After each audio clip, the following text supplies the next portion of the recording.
આપ જોઈ રહ્યા છો સામે ડિજિટલ અમદાવાદ. અમદાવાદમાં વિજય 4 રસ્તા પાસે શ્રીજી વડાપાઉંનો દુકાન આવેલી છે. ત્યાં કાલે ગુણવત્તાવાળું દેખાયા.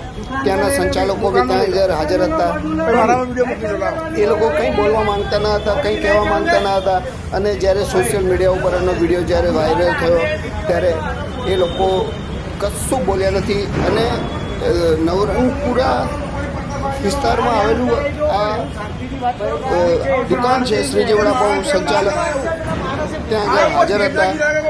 પણ ગુજરાત યુનિવર્સિટી પોલીસ કે અમદાવાદ મ્યુનિસિપલ કોર્પોરેશન દ્વારા કંઈ કાર્યવાહી કરવામાં આવી નથી. ત્યાં પોલીસ હાજર હતી, પોલીસ આવી ગઈ હતી. અને ત્યાં આગળ દુકાનના કર્મચારીએ એવું બોલતા કે ઝેર તો બધા ખાતા જ હોય છે. મામલો બીચક્યો હતો અને મોટી સંખ્યામાં ત્યાં આગળ લોકો ઉપસ્થિત હતા. જોઈ શકો છો કે દુકાનનો કર્મચારી મન ફાવે તેમ બોલે. એટલે આનાથી દેખાઈ રહ્યું છે કે સંચાલકોની મિલીભગત અને કોઈ બી મોટી દુકાન હોય ત્યાં કંઈકનું કંઈક આવું થતું હશે એવું આજે કર્મચારી બોલી રહ્યો છે એના ઉપરથી લાગી રહ્યું છે. કારણ કે વિજય 4 રસ્તા પાસે શ્રીજી વડાપાઉં વર્ષો જૂની દુકાન છે.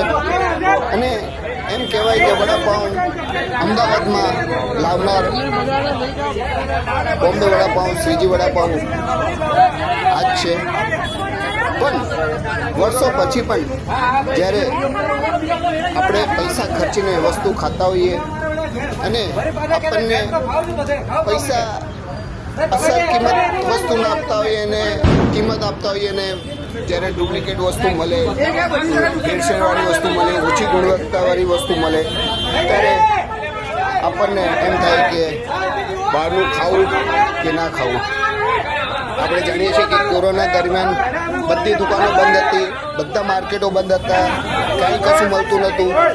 છતાંય આપણે જીવ્યા છે, બધું ખાધું છે. એટલે ઘરનું ખાઓ, સારું ખાઓ